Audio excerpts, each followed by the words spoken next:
I'm absolutely delighted to be back in Seattle. I'm delighted to be back at the UW. I pulled some of my most productive all-nighters here. The year that I was the Cole Fellow, I was under tremendous pressure from Yosef Yerushalmi, actually, to finish my dissertation, and I, sped it up. But on top of that, I found it to be such a warm and such a hospitable place. And it's really, the only place I can think of where I spent just 1 year of my life where I still have many, many friends. None of whom appears to have changed a bit, so there's something about the weather in Seattle. It's not like the East Coast where we actually age. And so thank you, Rashad, for reminding me that it's been 17 years, which is completely terrifying. Thank you, Noam, for the invitation. Thank you, everyone at the Stroum Center, but especially the ever-patient Emily Thompson, who I think, might have been about to strangle me at some point, but then I started responding to her emails after the semester died down. So, and thank you all for coming and for giving me the opportunity to share a little bit about what I work on. I'm a pre-modern Jewish historian, which is, in a way, pre-modern Jewish historians share exactly the same difficulties as all pre-modern historians, which is lack of information. So I work in particular on the centuries between about 900 and 1300. And from the Jewish side, basically, it's a situation where most Jews were living in the lands that had been conquered by Muslims in the 7th and 8th centuries. And so the big question becomes what happened after the conquests. So that's a question that it turns out it's actually possible to answer because of the documents from the Cairo Geniza. So that's what I'm going to be talking to you about over these 2 lectures. Tonight I'm going to introduce the Geniza and also put it in context of other caches of manuscripts that have been preserved from the Middle Ages outside of Europe, most of which are not very well known even by the scholarly community, but which hold some very, very exciting information. And then on Thursday, I'm going to be talking about how digital technologies have revolutionized the study of these manuscripts, not only by making them more accessible, but also by focusing our attention more on the material aspects of the text, paradoxically. Like, so precisely in the age of the text's dematerialization, people are very much focused on their material reality. So from the Jewish side, the question about these blurry centuries between 900 and 1300 is what was the impact of the Islamic conquests on Judaism? And there had to have been a serious impact given that most Jews lived under Islamic rule until 12 or 1300. But there's another difficulty about this period, and that has to do with Middle Eastern history more broadly. It's often lamented in Middle Eastern history that there are no archives from before the period of the Ottomans, so before the 15th century. And it's even been said that in the Middle East, people use documents less than in Europe, which is a myth. And it's a myth that's held on and that's had some very unfortunate consequences for the field, foremost among which is that people tend not to look for documents because they think that they won't find them. So why are documents important? Documents are important because they give us access to information that was not intended for long posterity. So they remove a layer of bias, which is the bias of posterity. So when people are writing a chronicle, or when they're writing a legal code, or when they're writing some other text that they mean to last for many decades or even centuries and to be read by many people, when they write on speakerphone, as it were, there are all kinds of agendas that get introduced. Documents are not completely transparent text. They also need to be read and handled with care, but at least one of the biases is removed, and that's the bias of posterity. So in fact, there are many caches of documents from the medieval Middle East. The vast majority come from Egypt. But one of the things that makes Egypt so conducive to the preservation of historical material turns out to apply elsewhere in the world as well, and that is the proximity of the desert and the sown. So anytime you have human civilization butting up against vast tracts of dryness, those are conditions that are particularly conducive to the preservation of human artifacts. If you tally all of the papyrus, paper, and parchment documents that have survived from the Middle East before 1200, in fact, the Middle East has more than medieval Europe, let alone Byzantium. So that's a statistic that not that many people are aware of, and it was actually pointed out to me by a Western medievalist, Adam Costo, at Columbia. We kind of look at the European medievalists, the people who work on Latin, with great envy. We think like you guys have all the archives, but in fact, we're actually in better shape than they are until you get to about 1200, and then after that, I would say neck and neck. I'll get back to this later. So I'm going to cut straight to the spoiler and tell you the kinds of things that the documents have taught us. So first of all, because of these 90%, more or less, of the Jewish people who lived in the Islamic world in this period, Islam shaped Judaism to a very, very profound extent. Jews had to make Judaism recognizable and legible and also practical in the world that they lived in, as they always have done. And one of the advantages that Jews had in doing this was a book-based religion. And not just a book-based religion, not just a religion based on the Hebrew Bible, but also a law-based religion that had strata of accreted oral traditions, and so looked in some ways like Islam and was recognizable to Muslims as a serious religion. Jews also developed their own courts of law under Islamic rule, which is not the same thing as having a legal tradition. And that's actually one of the most fascinating aspects of this period, is looking and seeing how Jews ran their own courts of law and where there were differences between what they did on a practical, everyday basis in legal courts and what rabbis might have wanted them to do or written about in their legal codes. The other advantage that Jews had was a classical language and commitment to a classical language. But the language of the Hebrew Bible, in fact, Jews' commitment to Hebrew was reinforced by being in a milieu that was very, very focused on classical Arabic. So there's a, yes, I have some lines here for you. Jewish communities of the Islamic world. There is a doctrine in Islam that the language of the Quran is inimitable. So it's God's own Arabic. And that makes the Arabic pure and very special, but it also means that for 1,400 years, Muslims have been particularly devoted to learning and preserving and reciting poetry in classical Arabic. It's fascinating. If you look at one of the best-known rabbinic figures of the Middle Ages, Saadia Gaon, who spent most of his professional life in Baghdad, he actually wrote a glossary of Hebrew biblical words, and he introduced it by saying, just as the Muslims know the Arabic of the Quran, so too we Jews, and you think he's going to say should know the Arabic of the Quran, but he doesn't. He says should know the Hebrew of the Hebrew Bible, and that is why I wrote this glossary. So there's an explicit debt to the centrality of Arabic in the religion of Islam, in Jews' commitment to Hebrew. I'm showing you now, I could have shown you many such examples, but this is an 11th century Quran produced in either Iran or Iraq, right next to a Hebrew Bible produced in either Iraq or Egypt about a century earlier. And the similarities between the way the texts are arranged and written into codices with gilding and so forth is really striking. Both of these happen to be manuscripts from the British Library, but there are many, many such examples. So Jews had all of the tools to make themselves legible to Muslims, and they did it in a shifting combination of Hebrew, Arabic, and Aramaic. But to understand how they did this, you have to understand the wider historical context.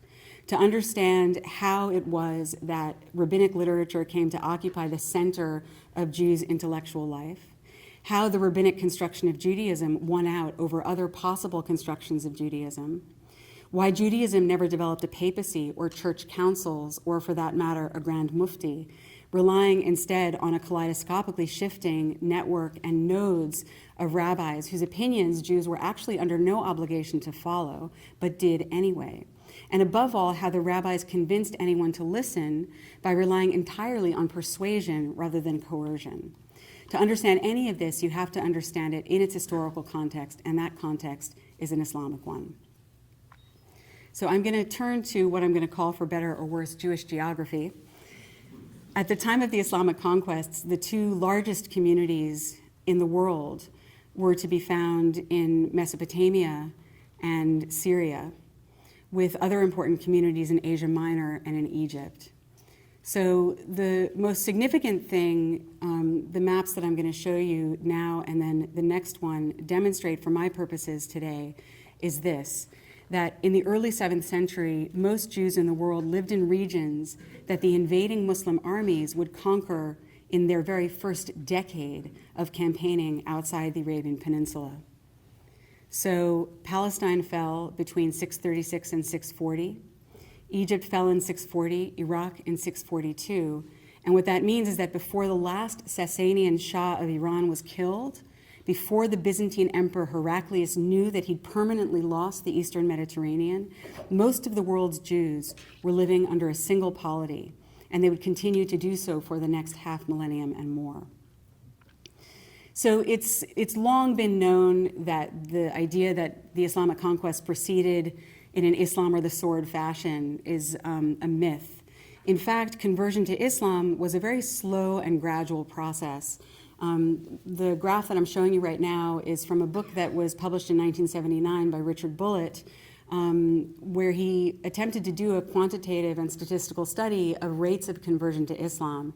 And while his methodology has been questioned and various other aspects of his work, in fact, his broad conclusions have been universally accepted. And those are that the proportion of Muslims in the Middle East didn't reach an absolute majority until the 9th or 10th century, depending on the region. So that means that Muslims spent a good 300 or more years ruling over a population, the vast majority of whom were not Muslims. Linguistic Arabization was a separate and also gradual process, and even the language of empire and its administrative practices were slow to change, as one can see from bilingual Greek-Arabic papyri from Egypt and Syria. So these happen to be from Nasana in the Negev desert, and from Aphrodito, which is in Middle Egypt. So you might not have ever heard of Middle Egypt. Middle Egypt is between Lower and Upper Egypt. You could have guessed that, but it's a technical term that papyrologists use because the vast majority of papyri that have been unearthed from Egypt, in fact, have survived from Middle Egypt, so they basically had to find a name for it. But what's interesting about these bilingual documents is that it demonstrates that the fiscal administration remained Greek-speaking for at least 100 years after the Islamic conquests. And from a purely practical point of view, that makes complete sense, because if you're a newly conquering empire, the last thing you want to do is dismantle the old tax administration, because then you'd be in big trouble. But at the same time, if you look in the broad perspective of history, it's actually quite fascinating to see Islamic governmental documents written in a combination of Greek and Hebrew. So the last thing I want to do is claim that everything changed at the Islamic conquest for Jews or for anyone else. Despite these Arabic papyri, all of which are, by the way, still in the process of being published and interpreted, and despite what we know about the early conquests, what follows, at least in Jewish history, is a kind of blackout of substantive information nearly everywhere except for Iraq and Syria. And even in Iraq and Syria, pretty much all we know of the 6th and 7th centuries are the works of a thin crust of the literate elite in and around the yeshivot, the rabbinic academies at Tiberias in Palestine, and Sura and Pumbedita on the lower Euphrates in Iraq. So the source silence lifts around 900.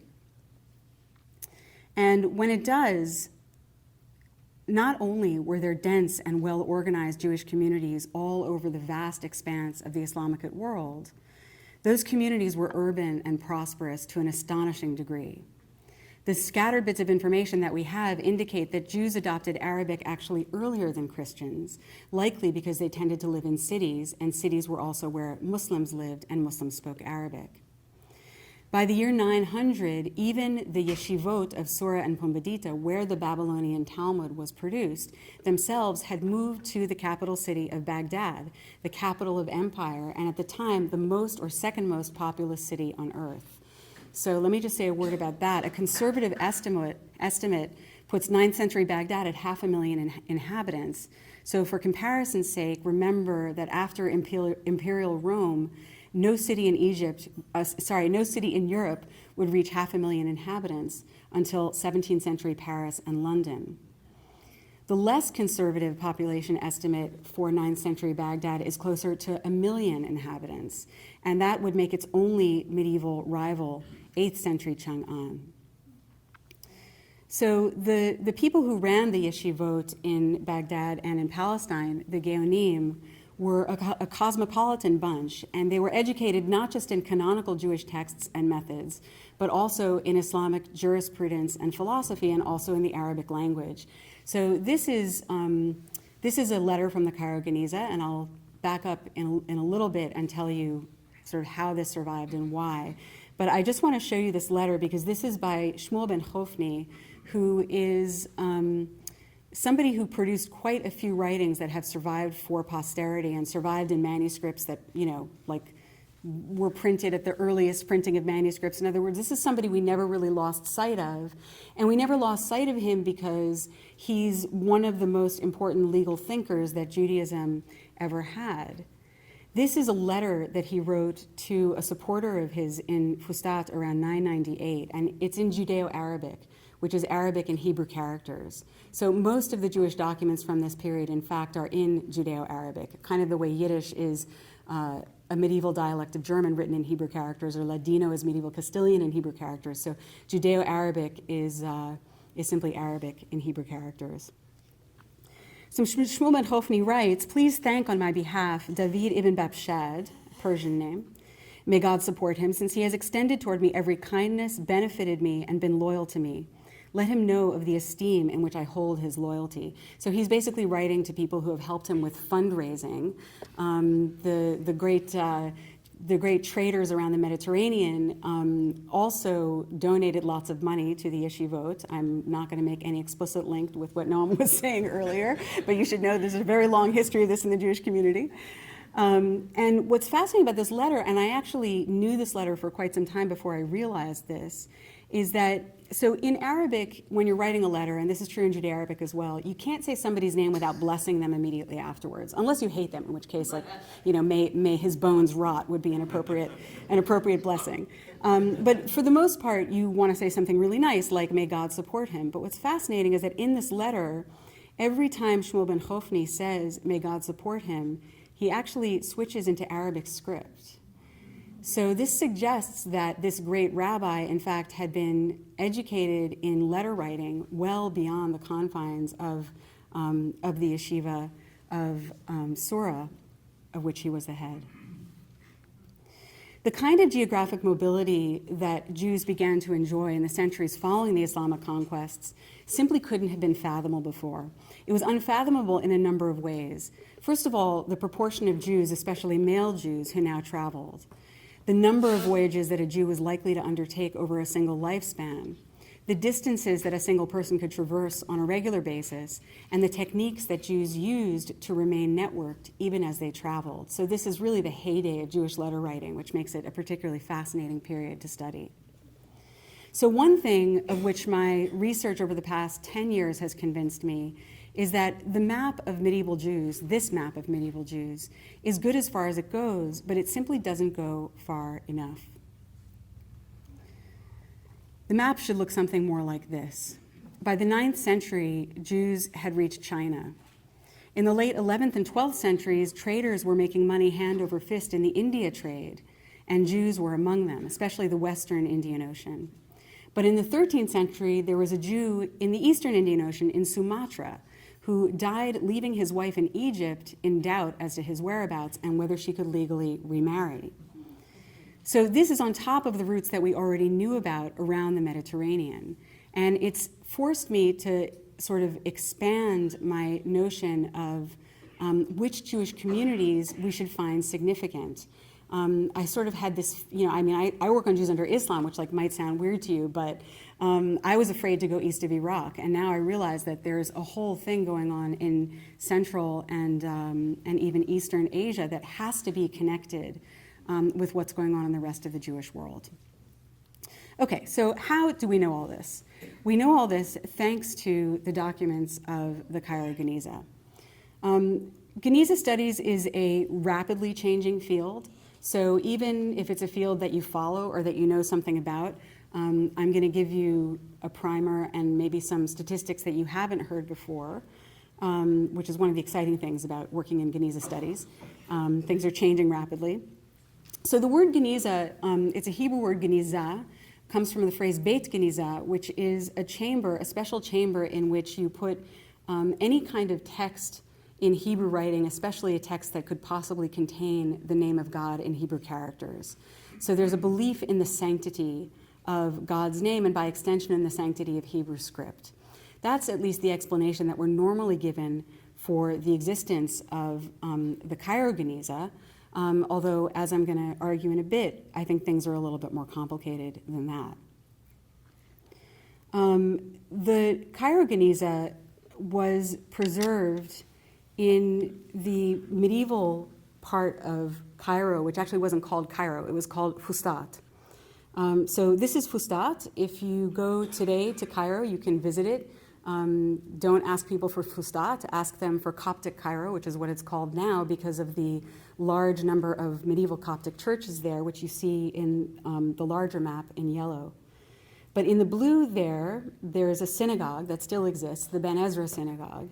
And it was in the Ben Ezra Synagogue, which you can reach by going down this alley, hang a left at the gentleman with the cane, and you'll come to this wonderful jewel box of a synagogue that actually, what you're looking at is not the medieval synagogue itself. What you're looking at is a replica that was built in the 1890s. So it's actually a fantastic example of late 19th century Egyptian painted wood craftsmanship, but it's not the real thing from the Middle Ages, although many of the furnishings, the medieval furnishings, were preserved.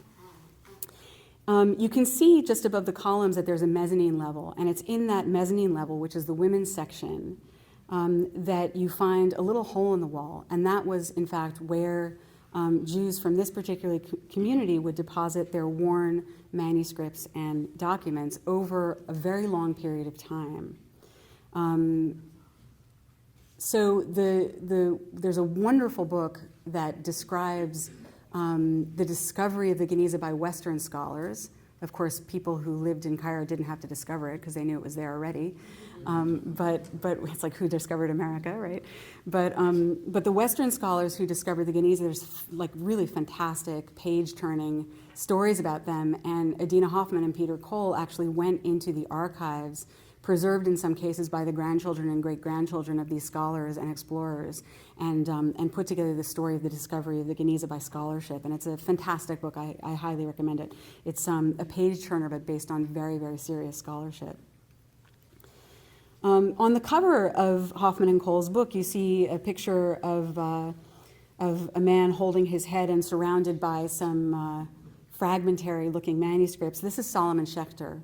Solomon Schechter was reader in rabbinics at Cambridge University and received a tip from some scholarly friends of his, actually twin sisters, who had traveled in Egypt many times in search of ancient biblical manuscripts, especially in Greek and Syriac, which is a dialect of Aramaic, and so many early Christian texts are preserved in Syriac. And on their way through Cairo on one of these trips in the 1890s, these twin sisters, Agnes Lewis and Margaret Gibson, bought a fragment that Schechter found very, very interesting, and he was determined to get to the source of where this manuscript came from. And in the end, he did find the source and returned to Cambridge with about 200,000 fragments from what would become known as the Cairo Geniza. The vast majority of what was found in the Geniza dates from the period between 950 and 1250, plus or minus, although there are significant pockets of information from the 16th and the 19th centuries as well, which has to do with the demographics, the changing demographics of Cairo. The grand total is about 400,000 pages or fragments of pages, about half of which is owned by Cambridge University. The second largest collection is owned by the Jewish Theological Seminary in New York City. They have about 40,000 fragments, although they've been on vacation in Princeton University for the last 4 years because the JTS library is under renovation now. And it's just my luck that it'll be the only construction project in New York City ever to finish on time. About 90% of what is in the Geniza are texts meant for posterity, books, but I'm putting books in quotation marks because what the book was in the Middle Ages is actually an extremely interesting question. So the book as we know it today, or as we knew it before Kindle and PDFs, is technically, medievalists would call this a codex. So in other words, a book with two covers where there's text on both sides of the page and you can flip the pages and even compare them. Very nice for cross-referencing. It's a really handy reading technology. But the codex was in fact a relatively new technology in the world that I study, which is to say that it was actually early Christians who had popularized it. And for the first several centuries of the Common Era, codices were associated first and foremost with Christian literature, as a result of which Jews avoided the codex studiously. Then a funny thing happened. Then in the 7th century, when the Muslims came along, the Muslims said, well, we have a really serious holy book, and we want to make it look like it's a really serious holy book. So what should we do? Let's put it in codex form so it'll look like those books that the Christians have. At which point the Jews said, excellent, the codex is kosher, we're going to use it too.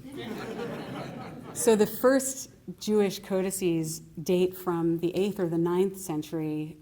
We have very little material evidence, only fragments that are that early, but we do have references, secondary references to Jewish codices. What I'm showing you now is part of a codex, 3 bifolios of a codex that were preserved in the Geniza, containing the text of Ecclesiasticus or Ben Sira in a beautiful 10th century scribal hand. So that's just one form of the book, but it's not by any means the most common one that you find in the Geniza. A very common one is the quire. So a codex consists of bifolios nested together in groups of 5. A bifolio is simply a piece of paper folded in half, right? Bifolios nested together in groups of 4 or 5 or 6, and then you take a bunch of those quires, those resulting quires, and you sew them together. That's a codex. But most Jews, in fact, circulated a much simpler book technology, which is the freestanding quire, which didn't actually involve any binding. It simply involved nesting together a bunch of bifolios, each of which would form 4 separate writing surfaces. And to a great extent, these are user-produced books. So if you wanted to read a book and you didn't happen to own it, you had to copy it. And most books actually weren't long enough to fill an entire codex, unless they were written in a very fancy way by scribes. So most of the books we have in the Geniza are in fact freestanding quires, and they're user-produced. This one that I'm showing you happens to be in Arabic script. Then you have the horizontal scroll, the scroll properly so called, which by the period that I study had basically been pretty much fossilized and was used only as a liturgical object by Jews, which is to say, when Jews read from the Torah in synagogue, as they do today, they read from a horizontal scroll. Although it was the most common book form among Jews in antiquity, by now the codex had long replaced it. Then there's a 4th form of the Hebrew book, which you may never have heard of, which is called the rotulus. So the rotulus, like the scroll, is a roll book. But unlike the scroll, it's a vertical roll book. So the text is parallel to the short side of the page rather than the long side of the page. And what's fascinating about the rotulus is that Jews who utilized the rotulus did so in a very deliberate way.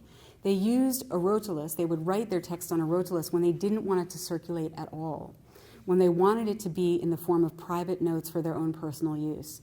So if you were a cantor in a synagogue and you were expected to produce reams and reams of liturgical poetry and essentially come up with like a new liturgical poem or 2 every week, like Bach in Leipzig, imagine the pressure, you would, chances are, write your liturgical poetry on a rotulus. That was kind of the informal and private form of the Hebrew book. So all 4 of these book forms were used in tandem, but they were used for different purposes.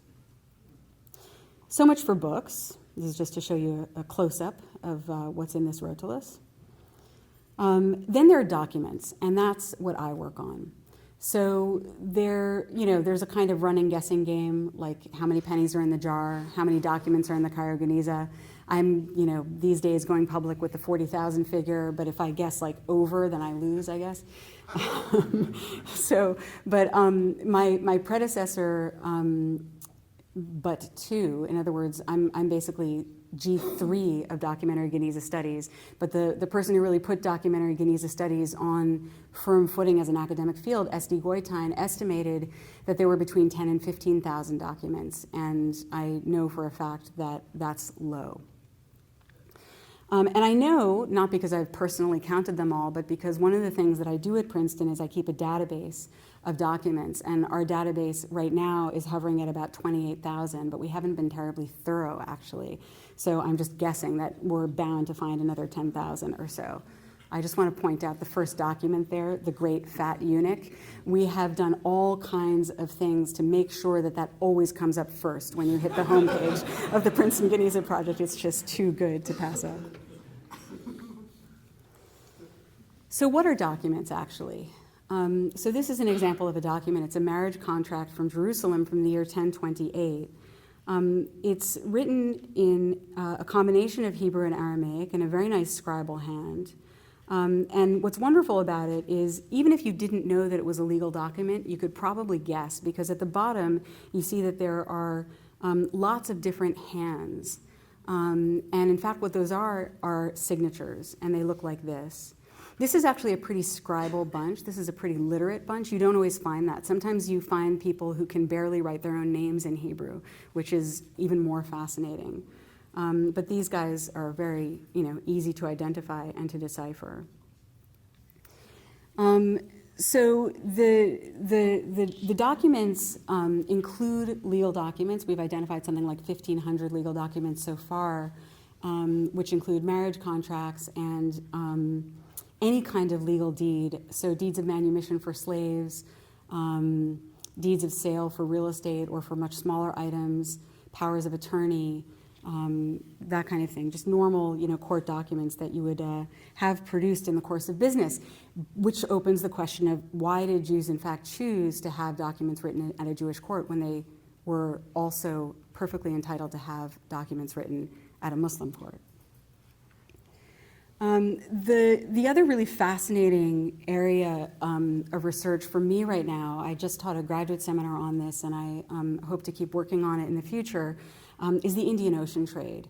There are about 600 plus letters and legal documents that have survived from the trade across the Indian Ocean. So the way this worked was you were in Fustat, right, in the old city of Cairo, and you wanted to get to the Malabar coast, which is where pepper is native to. And there are all kinds of other things that you could purchase there and then sell for something like 100 times what you paid for it. But it was a very, very long journey. It was not the most difficult journey to make because there were monsoon winds that would carry you there and back depending on the time of year. But because you're dependent on the monsoon winds, this also meant that you could rarely make it there and back in a single year. So when people went to India from Egypt, they tended to stay for at least a year, if not 2 or 3. Every once in a while, you'll see a letter that says, yeah, he made it back in a single year, like it's the most amazing thing. So what you would do, you would not actually sail down the Red Sea, and the reason is that there are some very bad winds and dangerous coral reefs in the northern Red Sea. What you'd in fact do was sail up the Nile and then cross overland to the Red Sea, and then you'd hit the port city of Aden, which is in the Pink Star. Aden is not a particularly, I would say, obvious choice for a harbor. It has certain advantages, but it also has disadvantages. But what the Adenese did in the 12th and 13th centuries is they provided an enormous number of services for people on ships. So they would store your goods, they would do accounting services for you, they would repair your ship, they would even hook you up with a ship's captain who happened to be going where you were going, that kind of thing. They basically tried harder.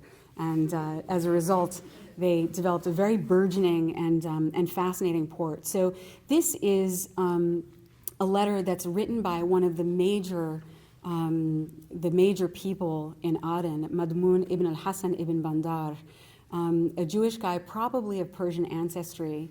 And he's writing to a trade partner of his named Abraham ibn Yiju on the Malabar coast in the 1130s.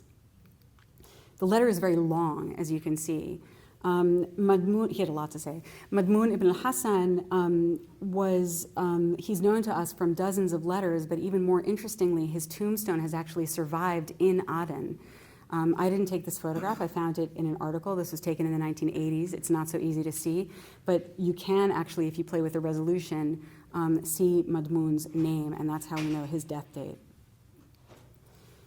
So what does the letter actually say? If you zoom in on it, just to take a small section and give you a sense of what this world was like, Madmun is saying to Abraham, I noticed that you mentioned in your esteemed letter, there's that blessing again, that you had sent 12 bahars of pepper in the ship of the Nahuda Ramisht. I'll explain all this. They arrived. So by the way, this is after like 5 lines of, I received your letter, did you receive my letter? I received your letter and then I wrote 2 letters back and then I received 3 letters from you. Like there's always a lot of the throat clearing because you never quite know what's arriving and what isn't arriving, so you check off the letters. So then he goes on to talk about these peppercorns. So what's going on here? So first of all, how much is a bahar? 12 bahars of pepper is about 3,600 pounds. So immediately you realize that we're in some kind of a high volume zone of trade. Second of all, who is this Nahuda, whose name is Ramisht? So a Nahuda is a captain or a ship owner. It's a Persian word, and actually you can recognize some Indo-European roots here because the word nau or nawa, like naval, right, means ship, and then Huda is master or owner. So ships captains and ships owners, that was like, there's a lot of overlap between those, although they're not exactly the same. And this Ramisht is also a completely fascinating character. I think of him as like the Aristotle Onassis of his day. He was born in the port and island of Siraf in the Persian Gulf. He was Muslim.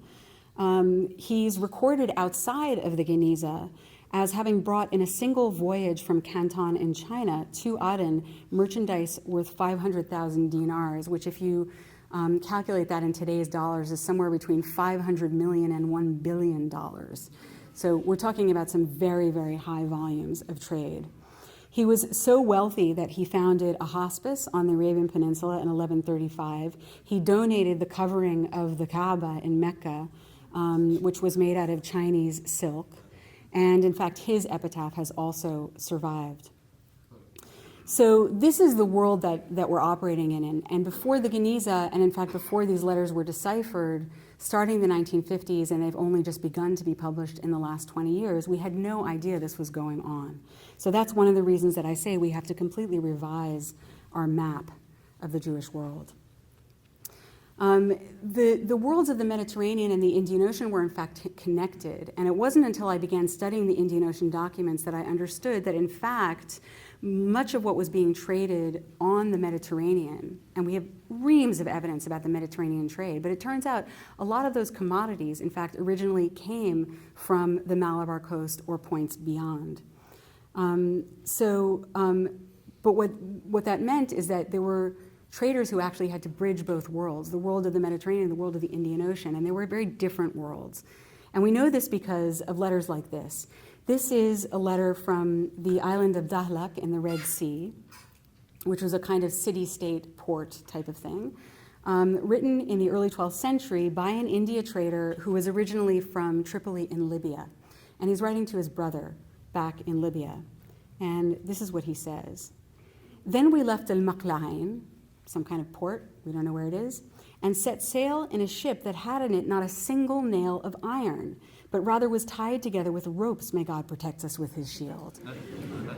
So if you were a trader on the Indian Ocean, you were accustomed to boats that were tied together with coconut cord, whereas if you were a trader in the Mediterranean, you were accustomed to boats with nails and would have been absolutely terrified to go in an Indian Ocean craft. The evidence is, absolutely vast, and I could talk about it all night, but I'm not going to. Just you should know that if you want to read it, there's a wonderful volume of translations of these letters. S.D. Goitein, who I mentioned before, and his student Mordechai Akiva Friedman, who finished the work after Goitein died in 1985, and many more volumes in Hebrew. But those volumes don't actually contain all there is to be known from the Geniza about the Indian Ocean trade. So I have a graduate student who doesn't even work on the Geniza. She works on South Asia in the 19th century, and she was in my seminar in the fall, and she actually discovered an otherwise unknown India trade letter, which I'm encouraging her to publish. This is another one of these, like, incredible moments. I have a colleague who was looking for something completely different in the Geniza. He was looking for amulets and charms, and he tripped over this. This is Devanagari script from the Cairo Geniza. So this is an Indic language, and he asked everybody he knows who specializes in Indic languages, and nobody could actually identify the language. So I'm actually organizing a workshop, hopefully in September, bringing some Indologists and linguists to figure out what's going on here. I have a colleague at Princeton, Dan Sheffield, who's very, very good with Sanskrit and Gujarati, who says that it's probably Southern Gujarati, but maybe not a recognizable dialect. And what did he find? He found 60 peppercorns. Yay. I was so worried it would be something like, I don't know, like a translation of the Bible. I mean, not that that's not interesting, but I'm all about the peppercorns. So that's just to give you a sense of the geographic breadth that we're dealing with. But there's also quite a bit of depth, above all on the Jewish communities of the Islamic world, its structure, basically the structure of a loose network with strong individual ties, its quotidian operations, which were quite contentious, which is why I had such a good time writing about it. There's really nothing more fun than internecine social strife, in part because it confounds our ideas about a monolithic Jewish community or any other kind of community. And what we learn about the daily life of these congregations is somewhat surprising. Less literacy than you might imagine, less piety than you might imagine, much more divorce than you'd expect, more extramarital sex than you'd expect, more independent women than you'd expect, and certainly more Arabic script, Jews having their cases heard in Islamic courts, even cases of Jews against other Jews. Wonderfully, there's more takeout food than I ever expected to find in any pre-modern context, which actually, when I thought about it, is reasonable, which is that if you're living in medieval Cairo, the last place where you'd want to fire is your own home. So in fact, most of the cooking actually went on in the marketplace, and you would bring your food carrier to the market and get warm food there and bring it home and eat it, which is funny because if anybody's ever been to Cairo, you'll know that Cairo is still the global capital of takeout food, except usually you can have it delivered these days. So it's fascinating actually how many people talk about takeout food in Cairo. The historian Al-Maqrizi, from the Mamluk period, who's writing the early 15th century. So he's an Egyptian, and he has all kinds of really hilarious things to say about his fellow Egyptians, including the following. One never sees them storing provisions at home, as the inhabitants of other countries customarily do. By the way, he never left Egypt, so he had no idea. Instead, they get their food from the market every day, and they do this in the morning and in the evening. Why? One of the natural features of the Egyptians is that they avoid thinking of consequences. So says Al-Maqrizi about his own people. But it is striking how many grocery lists we find in the Geniza. Now, it's not always easy to know whether what you're looking at is a grocery list or an inventory or perhaps even a pharmaceutical prescription. But you find some substances that you'd expect. So people seem to have a sweet tooth. So here we have both rock sugar and regular sugar, which I assume to be granulated, pomegranate seeds, hazelnuts, sumac, raisins and pistachios. And so this person was actually leaving his own equipment in the store, and then it would be filled every so often. Likewise here, this is one of my favorites. So I couldn't read this. This is an Arabic script, and it's in a horrible scrawl. So I posted it on Facebook, and within 15 minutes, I had a transcription, which I was really delighted by. Facebook turns out to be one of the cutting-edge phenomena of Geniza studies. And what it turns out to say is charred coriander, leeks, good olive oil, saffron, firewood, cheese, fresh fava beans, a basket from the mill, and a fat hen. What's crazy about this is that if you flip this little tiny piece of paper over, in fact, what you find is a section from the Babylonian Talmud written in the original Aramaic. And that section happens to do with how to butcher animals so that they're kosher. So you can kind of, in your mind, reconstruct the particular marketplace situation where this little scrap of paper might have been written or found. So this is an order to a pharmacist. You have things like emblick, which is a kind of gooseberry, so definitely edible, rose water, a bottle of potions of unspecified type, eye powder, that's the giveaway that it's not actually a pure food list, kuhul, which is the eye, eyeliner type stuff, which people actually use as a medicinal item, and some kind of cosmetic cream. There are hundreds and hundreds of these in the Geniza, and they're absolutely fascinating to read. So the last commodity that I want to talk to you about before moving on and talking about other things are textiles. So textiles were some of the most important things in this world that I study. People would accumulate them in the same way that, they were almost like money in the sense that you could use them as currency, you could trade them for things, you could give them to people. And what's fascinating is when you hear Geniza people talk about fabrics, they talk about them with some amazing details. They seem to be very sensitive to color. So in a single legal document summarizing a lawsuit between a certain Yaqutiel ben Moshe, the physician, and Yusuf ibn al-Abdiya, he's suing him for 62 pieces of clothing, and he describes them as follows. 8 partridge eye colored futas. A futa is some kind of a cloth that you could do basically anything with. You could wear it like as a robe or a shawl or like tie it around your waist. Linen mixed with silk. 1 red silk futa and 1 green silk futa, both manufactured in fustat by a certain bureik. 1 dabiqi linen mula'a, kind of wrap, with silk borders and gold threads. A rusi, we don't know what that means, futa from Sus, which is a city in central North Africa. A chest with textiles made in fustat, 40 pieces of white unfold shawls. 5 chickpea patterned, does that mean polka dotted? I have no idea. Lead-colored futas.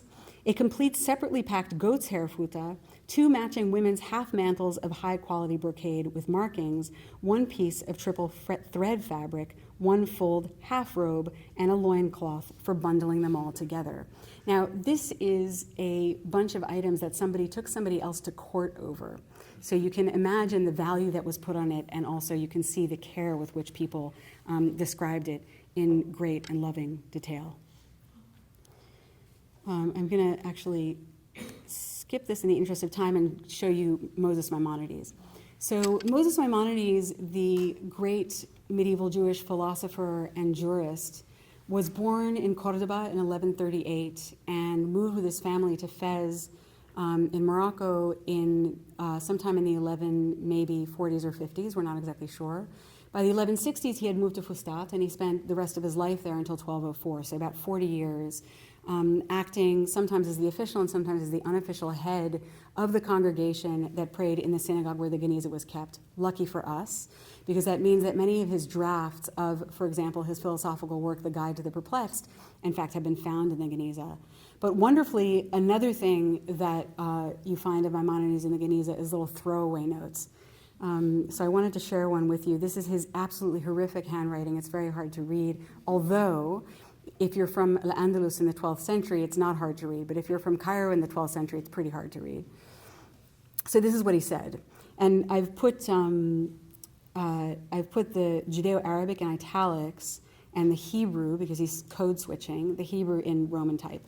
May the respected sheikh, so sheikh is basically Mr. in this world, okay? So you don't have to be special to be a sheikh. It's just a way of like showing respect. May the respected sheikh, may God preserve him, there's that blessing again, come into town so that a meeting can be convened with him on Saturday. So he does not say Shabbat. He says Yom HaSibt, which is just Arabic for Saturday, in the presence of the elders who will decide what is to be done. May your welfare increase. So we don't know what this guy has done, if he's in trouble, if somebody else is in trouble and he's deciding what to do about it. Then he continues, as for your note, it arrived completely wet, impossible to read. So if that's not a power move, I don't know what is. That's like your email got stuck in my spam filter. And on the side, he says, it is especially important that you not be late, and peace. So there are dozens of these. So you can kind of see what the great master, was doing when he wasn't writing the Guide to the Perplexed. Doodles. So there's I have a whole Facebook thread going now on Doodles with my colleague Odette Zinger, who's at the Hebrew University of Jerusalem. And we have like a sub-theme on quadrupeds with like terrible like spinal problems, of which this is one, but then another one just came up today, which is quite wonderful. Oded says he loves the beards. I can't disagree. These are amulets. And this is absolutely fascinating. You can actually tell immediately by looking at them what they're for. They're amulets against scorpions.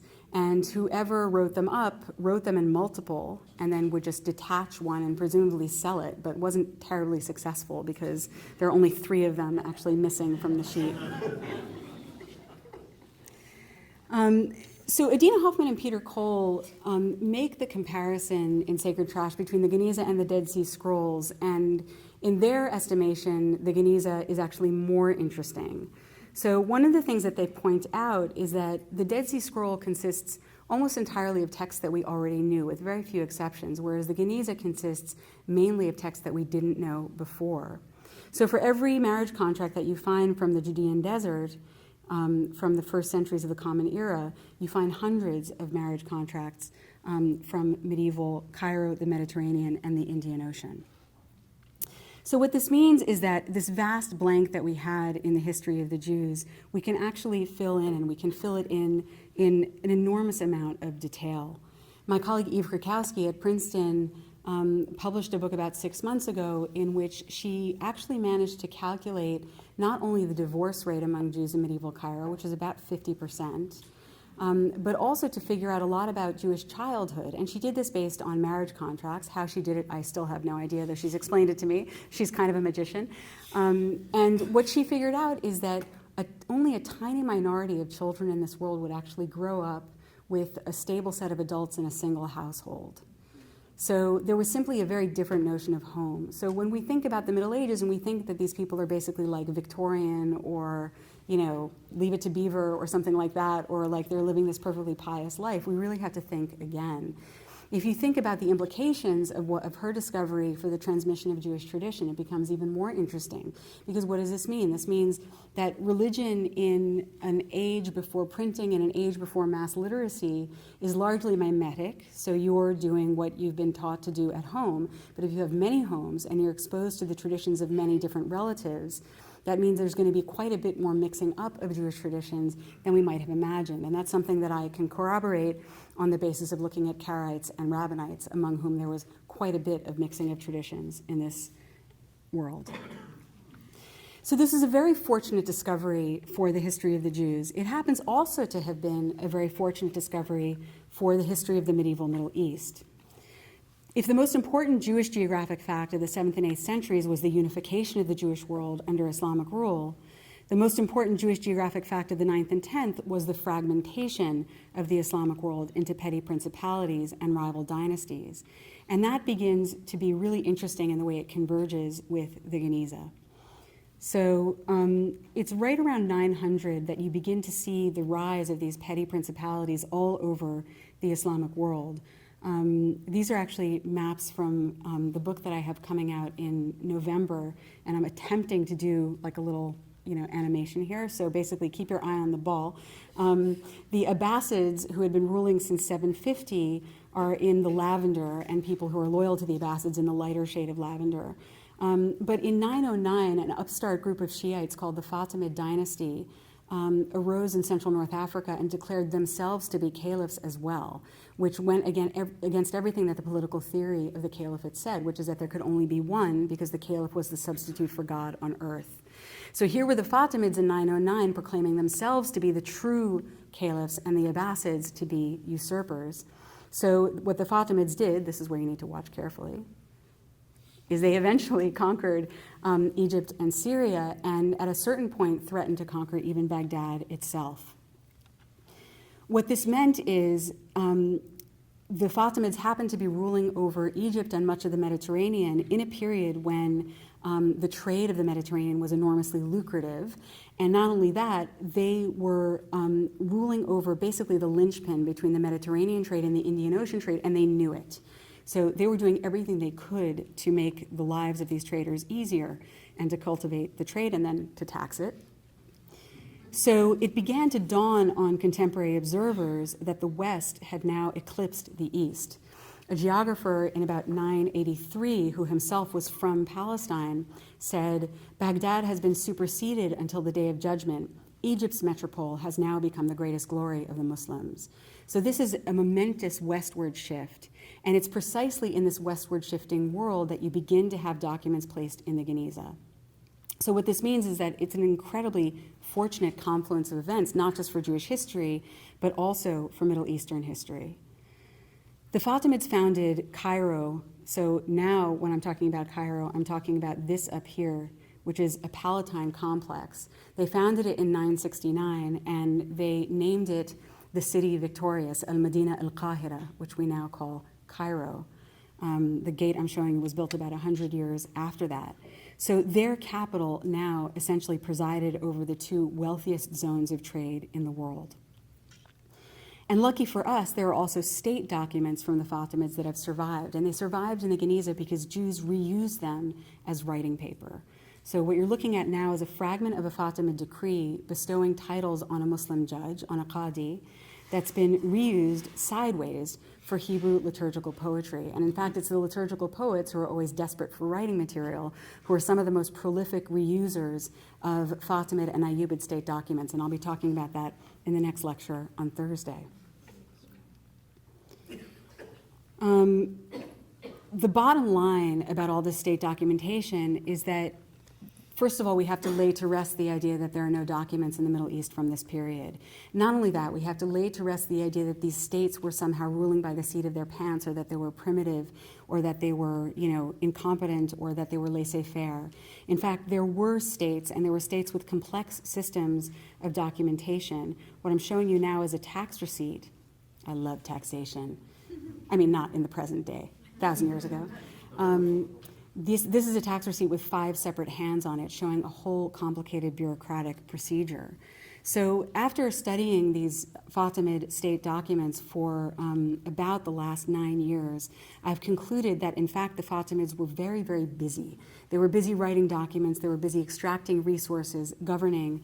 And the main problem that they had was the same problem that all pre-modern states faced, which is lack of manpower. If you think about the population of the planet Earth in this period, it was about 300 million, which is less than the population of the US today. So that means that by modern standards, right, if you think about global population, it's basically done this since 1800. So all pre-modern states lacked manpower and had to rely on the power of local elites. That may have made them look a little bit laissez-faire compared to, let's say, the totalitarian states of the 20th century. But they were very impressive by pre-industrial standards, and even more impressive when you immerse yourself deeply in their documentation. Okay, so studying texts like this, as you can imagine, requires an enormous amount of labor. It's not just that there's a huge amount of information, you also have to toggle constantly between close reading and distant reading. So by close reading, I mean decoding of language, decoding of handwriting, paleography, reading the material features of the texts, and understanding the texts first and foremost as records of a process, as this one is. So that's close reading, but what about distant reading? Distant reading is understanding the cache as a whole. So understanding its totality, understanding its preservation, understanding how it circulated, when it was still circulating, how it was archived, whether it was archived, how long those archives lasted, and ultimately how it survived. Working with large amounts of fragmentary data requires some database work. So the first generation of documentary Geniza studies, SD Goitan in particular, used index cards. That was kind of their computer work. The second generation created the Princeton Geniza project, which was founded in 1985 by one of my teachers, Mark Cohen. And it was simply a database of searchable transcription. So it was just text searching. So what the generation that we're in now is doing is essentially trying to spread our nets as wide as possible and figure out how many documents are we really talking about. And that's basically why I spend my days staring at spreadsheets, which might not sound exciting, but it is. So why do I bring this up? I bring this up because, first of all, the back end of any research project is, I think, completely fascinating. Second, to whet your appetite for next time when I'm going to talk about digital methods and how they've transformed my field. And third, and I'll close with this, because the Geniza is just one of many caches from the medieval Islamic world. So in other words, it's not just that we have documents. We have so many that we barely know what to do with them, and they're not just from the Cairo Geniza. So whatever we've learned about how to use fragmentary documents, we can actually apply to other fields. Okay, so I'm going to tell you about other Genizas and then non-Geniza caches. And I'm using the word Geniza a little bit abusively, which is to say that these are non-Jewish Genizas. So at the Umayyad Mosque in Damascus, Umayyad because it was built under the Umayyads in the 8th century, there's a structure in the courtyard called Qubat al-Khazna, the Dome of the Treasury. And in this Dome of the Treasury, in about 1893, precisely the era when the Cairo Geniza was being discovered by Western scholars, a cache of about 200,000 manuscripts was found in a fascinating array of languages, including Arabic, Syriac, and Greek and Hebrew, which you pretty much expect, Aramaic, which by then was archaic, Coptic, which was fine if you were from Egypt, but then Latin and Old French, because after all, there was a crusade going on. So one of the most fascinating types of documents that you see from this cache is Crusader documents being reused by locals and local documents being reused by the Franks. This is a divorce deed in Arabic from this cache. There are many, many others that I could have shown you. There is a Hebrew one that I'm working on now that I could not get a photograph of, unfortunately, but it's very interesting. Another Umayyad mosque, this time in Sanaa in Yemen, also has a totally fascinating story where between the ceiling and the roof of this mosque in the 1970s, there were found a group of Quran codices that are the earliest exemplars of the Quran that we have. The one that I'm showing you, manuscript Sanaa 1 or Codex Sanaa 1, is from just a couple of decades after the death of Muhammad in 632, but not the upper text, the undertext. So it's a palimpsest, meaning it's a piece of parchment that was scraped off and reused, and the upper text is Quran, but it's the lower text here that's really interesting to scholars because the lower text is also Quran, and that's the one that dates to very, very early, and it's been reconstructed with various forms of multispectral imaging.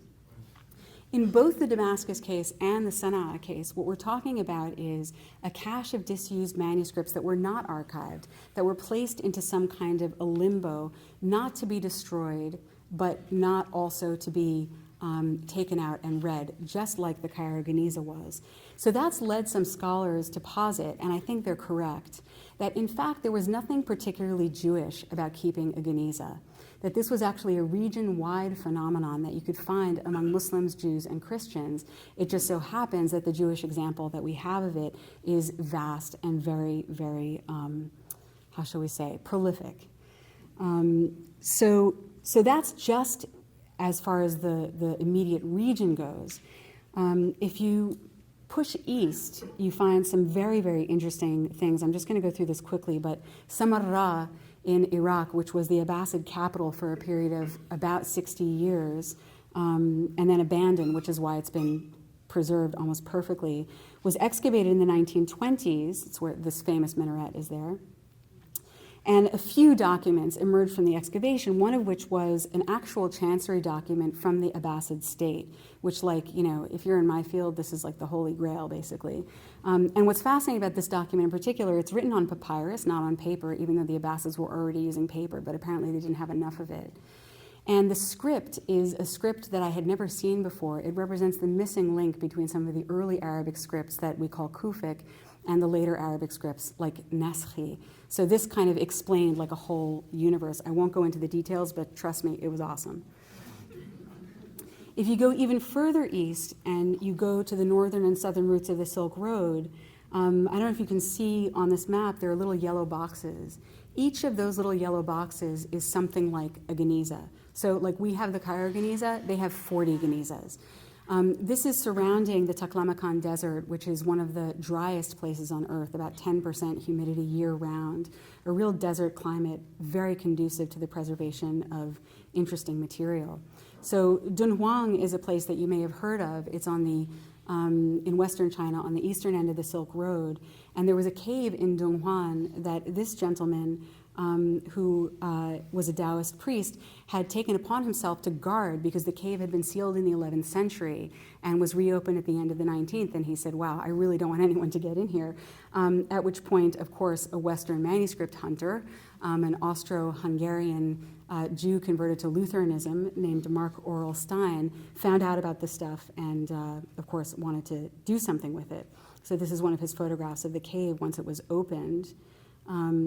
It contained manuscripts in a dizzying array of languages, some of which you've probably never heard of because they're extinct, and some of which are also undeciphered to this day.